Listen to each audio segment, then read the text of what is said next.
Heyo!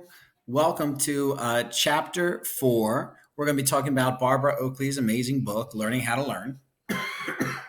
All right, so let's get started. First, our objective is to use neurology's insights to make sure I'm being the best distance learner I can be. Secondly, if you don't want a chapter walk with Mr. Surface, it's fine, I guess. Just mute him and use the pause function on the video to read the chapter yourself. He won't be mad in front of you. Rewatch and revisit. These discoveries are relatively new, but they're the product of new discoveries in neurological research. This is as good as it gets, as best as we can get. All right, so chapter 4, brain links fun with space aliens, right? And feel free to pause it, the video, and just read it yourself if you don't like how I do it. That's absolutely fine. I'm not mad. Okay, let's do it. So brain links fun with space aliens. This is more of an explanatory chapter. There are some useful learning tips and stuff like that, but it's also just kind of letting you know about the very basics of the science of how your brain works down on a cellular level. So let's get there. Okay. How neurons talk. Your brain has a lot of neurons in it, billions, roughly the same number as the number of stars in the Milky Way galaxy. Fun fact. Neurons are the building blocks. Pardon me. Neurons are the building blocks of your brain. They're small, really small. 10 neurons are only as wide as a human hair, but they can be longer than your arm. To understand neurons, you can think of tiny aliens from outer space. Now, this is a metaphor, and because the metaphors in this chapter are so central, they're going to talk about metaphors as possible learning strategies. Okay, so the metaphor is a neuron is a bit of an alien. Let's get a look at this. Oh, so cute! Look at that cute little alien. That alien's all like, hey. All right. It's a metaphor for a real neuron. All right. A metaphor is a comparison of two unlike things. This isn't a real neuron, right? If we were to just type in neuron, we would get something like this, right? And while, it is still weird looking, and this is still a metaphor. It's not an actual neuron, actual neuron. Let's go. Right? There we are. Right? Ooh, look at that, right? That's not what we're using. We're using a fun little metaphor. This guy, the alien. Okay? So there's one that's a little more realistic looking. Get out of here. Okay? And they give you the different parts. Okay? Look at those knobby spines on the dendrite legs of the neuron. Those are called dendritic spines. Yum. All right? They're like toes scattered all over the space alien's legs. Remember, this is an alien. It doesn't look like we do. Dendritic spines may be tiny, but they're important. You'll see them again in unexpected places in this book. Here's a key point. Neurons send signals to other neurons, right? Through electricity, right? So, see that little zap there, right? That little zap is how information gets sent in your brain. Okay, so two neurons connect together across a synapse. All right. If you happen to be, I thought this was a fun fact. If you're in England, it's synapse, right? Oh, let's look at some synapse. Oh, that's my best English accent. It's not very good. All right. So signals flow across neurons. These create thoughts. Okay. So you're thinking, oh my gosh, look at these nutty cartoons. What does this have to do with my learning? Well, this is exactly how your brain is going to work. It's all about, having electrical flow from one neuron to another in your brain. And sometimes you have to make those connections first before they can become solid. So let's say this chain here is trying to learn about, dramatic irony, right? Well, the first time through, you might only partially understand it, but you'll still have that connection. Then you'll keep practicing it, and over time, as you think it more and more and more, it becomes more and more automatic, and then your understanding becomes deeper and richer and more effective at making other new connections, right? So, a weak set of links begins when you start learning. That's what we went over. Okay. So neurons that fire together, wire together, right? See that little connection chain? There's dramatic irony taking root in your brain, or here's slope intercept form, right? Taking root in your brain. Those are called brain links. Okay. Now, my favorite little bit, or my favorite metaphor in this book, involves this little mouse over here. So, what's the mouse metaphor for focused mode? Well, it's when you think of something, you want to think of a mouse running through the forest, right? So, mouse path in forest. Okay. Ooh. All these paths are too big, right? Why? A mouse is very small, a forest is very big. So when a mouse is going through the forest, they have a tiny little trail. And that's a metaphor in this book for your thoughts or your thinking, right? So the mouse metaphor is when you're focused, you've got this enormous forest, but you're cutting one single thought through it. And then the more paths you have, the more likely they are to intersect. And that's when diffuse mode from chapter 2 comes back into play. So some people like to think of a set of brain links as if there were paths that a mouse runs along in a forest. The mouse is like the bouncing thought ball in the pinball machine metaphor from chapter 2. The more times the mouse runs along the pathway, the clearer the path becomes, right? So repetition is important.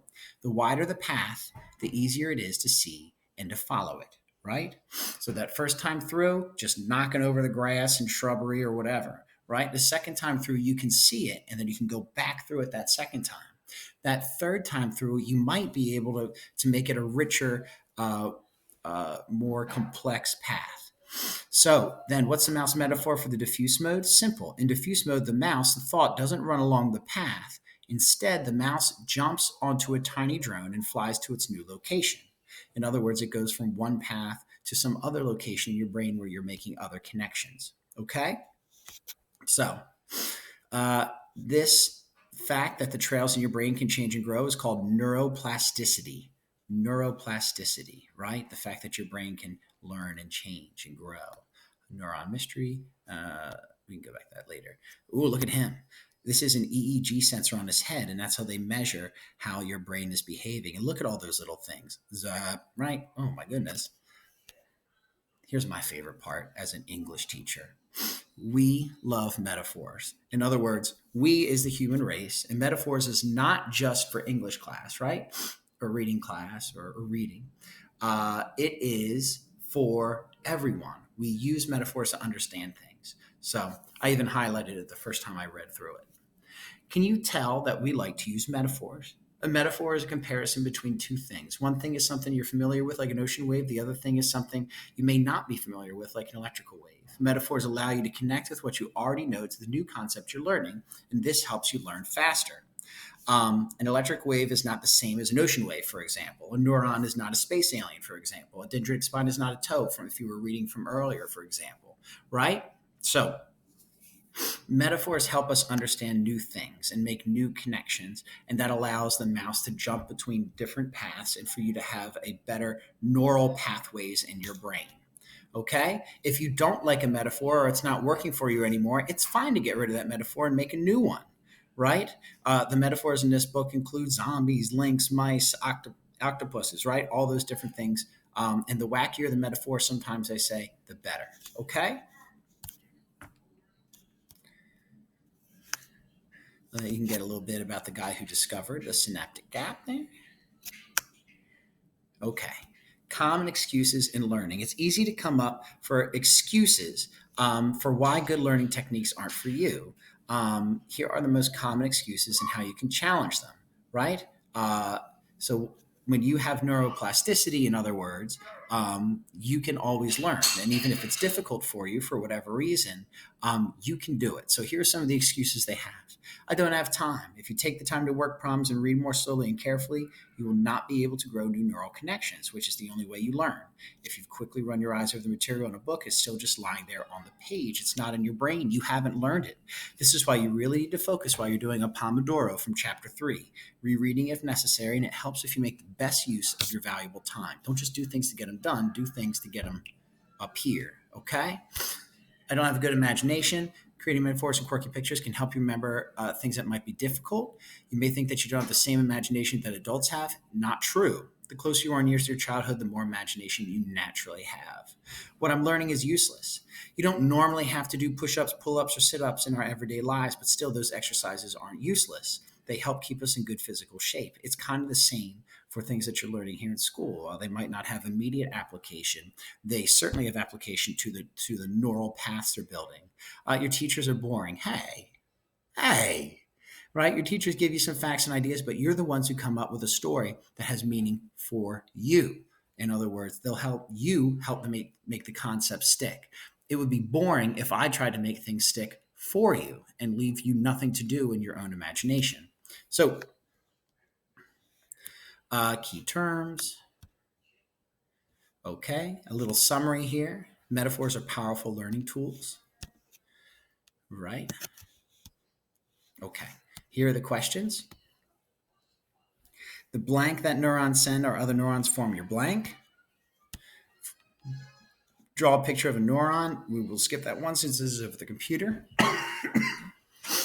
Does an axon shock a dendritic spine, or does a dendritic spine shock an axon? You'll have to go back and find that one earlier in the video. In other words, does the signal from the axon go to the dendritic spine or the other way around? 4, what do you do when a metaphor breaks down and doesn't work anymore? And 5, why did scientists think that your brain was made of one single neuron network instead of thinking that there were many smaller neurons and signals to each cross tiny gaps? That is from the Kahal parts of the chapter that we kind of zipped over. You can go back, pause it, and read. What is a set of brain links? We went over that. How is a thought similar to a mouse in the forest? We went over that. And when you learn something new, you form a new set of blank in your brain. Okay? Let's get it. All right, here are the answers. Number 1, the signals that neurons send to other neurons form your thoughts. Number 3, we skipped number 2. The axon shocks the dendritic spine. In other words, a signal passes from the axon of one neuron to the dendritic spine of the next neuron. When a metaphor breaks down and doesn't work anymore, you can just make a new one. 5, microscopes back in the early 1900s weren't very good compared to what you can see today. Scientists thought that your brain was one big interconnected network because the neurons came so close to one another that they could see the tiny gap, the synaptic gap in between them. Number 6, a set of brain links are neurons that have become connected through repeated use of synaptic links. Brain links are what you develop when you learn something new and you practice repeatedly with it. Mice run along, number 7, mice run along forest paths just like the thoughts run along your neurons and synapses, or synapses if you're in England. The more the mouse runs along the path, the deeper and wider the path gets. In a similar way, the more you think a thought, the thicker and wider the neural pathway becomes and the stronger the brain links become. When you learn something new, you form a set of new links or synapses or dendritic spines in your brain. Any of those will work. Thanks for being here and doing chapter 4. Let's get it. Finally, the last thing you want to do is you want to do the, the coding ducky, rubber ducky method for explaining. Now, I don't have a rubber ducky with me today, so I'm going to use my daughter's cupcake robot that she made today, and I'm going to explain, talk to it and tell it what this chapter was about and what I learned today. This is something you should always do at the end of every lesson, and just explain to it. So I'm now going to talk to it and explain exactly what I learned.